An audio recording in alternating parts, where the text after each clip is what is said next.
Taman Nasional Laut Kepulauan Seribu atau Taman Nasional Kepulauan Seribu. Taman nasional ini tidak hanya berfungsi sebagai perlindungan alam, tetapi sekaligus menjadi destinasi wisata. Letak geografis Taman Nasional Kepulauan Seribu ini terletak pada titik koordinat 5 derajat 24 menit sampai dengan 5 derajat 45 menit lintang selatan dan 106 derajat 25 menit sampai 106 derajat 40 menit bujur timur. Secara administratif, kawasan tersebut berlokasi di antara Kelurahan Panggang dan Kelurahan Pulau Kelapa dari Kecamatan Kepulauan Seribu, Kabupaten Pulau Seribu, Provinsi DKI Jakarta. Luas kawasan Taman Nasional Kepulauan Seribu memiliki luas sebesar 107.489 hektar dengan wilayah dataran hanya seluas 526 hektar. Selebihnya merupakan perairan air laut. Taman nasional ini terdiri atas 106 gugusan pulau dengan kondisi hutan yang masih alami dan 78 diantaranya pulau-pulau tersebut adalah wilayah yang dilindungi.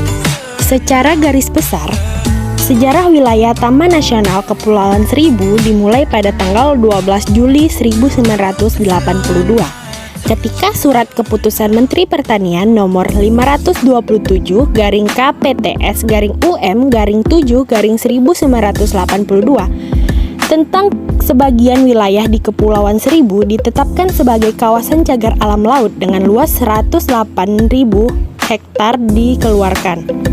Pada tahun yang sama, tepatnya tanggal 14 Oktober 1982, Menteri Pertanian mengeluarkan surat pernyataan nomor 736/KPTS/Mentan/10/1982 tentang wilayah Kepulauan Seribu yang diumumkan sebagai calon Taman Nasional Laut Kepulauan Seribu. Pencalonan ini baru membuahkan hasil lebih dari 10 tahun kemudian. Pada tanggal 21 Maret 1995, barulah cagar alam laut Kepulauan Seribu ditetapkan sebagai Taman Nasional Laut Kepulauan Seribu dengan luas 108.000 hektar berdasarkan Surat Keputusan Menteri Kehutanan nomor 162/KPTS2/95. Keanekaragaman hayati yang ada di Taman Nasional Kepulauan Seribu terbagi menjadi dua, yaitu keanekaragaman ekosistem dan keanekaragaman flora fauna. Pada keanekaragaman ekosistemnya, subekosistem dataran pantai yang ditandai dengan luasnya agak kecil serta perpaduan flora dan fauna dan berbagai unsur hayati yang dimiliki membentuk area daratan yang khas. Subekosistem pantai hutan bakau merupakan wilayah tumbuh bagi berbagai jenis tumbuhan yang khas seperti mangrove. Subekosistem terumpu karang adalah wilayah yang paling luas di Taman Nasional ini karena menjadi tempat hidup bagi berbagai spesies flora dan fauna laut dengan segala keindahan khas yang dimilikinya. Pada keanekaragaman flora dan fauna, keanekaragam flora terbagi menjadi dua, yaitu flora darat dan flora laut. Pada flora darat terdapat kelapa, mengkudu, sukun, bai cedar, matahari laut, katang-katang, pandan laut, kecundang, cemara laut, nyamplung, dan bogen.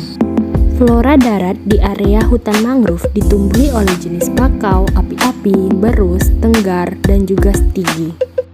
Flora laut yang berupa kelompok ganggang laut yang dijumpai di kawasan Taman Nasional Kepulauan Seribu ini yaitu ganggang hijau, ganggang merah, dan ganggang coklat.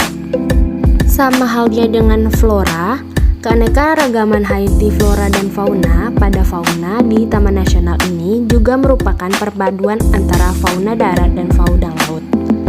Kelompok fauna tersebut terdiri atas fauna aves, Pisces, dan juga terumpu karang. Total dari keseluruhan fauna yang berada di dalam kawasan Taman Nasional Kepulauan Seribu ini sekitar 257 spesies, di mana fauna kelas Aves yang dapat dijumpai di Taman Nasional ini berjumlah 18 spesies.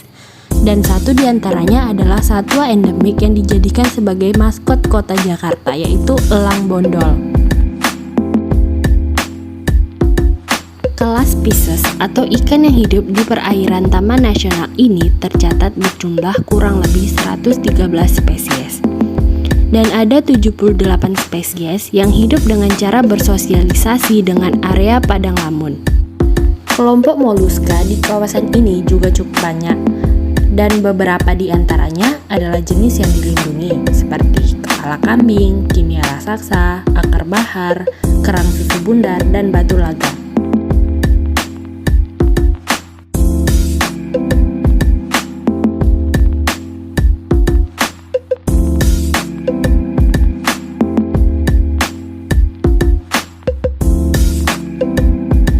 Pada wilayah terumpu karang, bagian dalam yang dilindungi, tepatnya pada bercak terumpu karang yang terdapat di permukaan laut, terdapat habitat fauna dari spesies yang mendominasi di habitatnya. Taman Nasional Kepulauan Seribu ini tak hanya menjadi taman nasional tetapi dapat menjadi objek wisata. Kegiatan yang dapat dilakukan di Taman Nasional ini sebagai objek wisata yaitu wisata air dan pengamatan burung. Aktivitas snorkeling maupun diving paling baik dilakukan di Pulau Jukung, Pulau Genteng, Pulau Panjang, Pulau Kelor, Pulau Macan, Pulau Semut, Pulau Kedotan karena kondisi terumpu karang di sana masih sangat terawat dan alami. Aktivitas memancing paling cocok dilakukan di Pulau Belanda, Pulau Kedotan, ataupun Pulau Jukung. Wisatawan juga dapat mengunjungi tempat-tempat bersejarah di Taman Nasional ini berupa sisa-sisa benteng zaman penjajahan Belanda yang terletak di Pulau Kayangan, Pulau Kelor, dan Pulau Onrus. Sementara itu, di Pulau Damar kecil juga ada sisa peninggalan Istana Kepresidenan. Baik, itu saja materi singkat dari Taman Nasional Kepulauan Seribu yang ada di Provinsi DKI Jakarta. Dan buat kalian jangan lupa untuk like, komen, dan subscribe. Dan ditunggu video selanjutnya ya.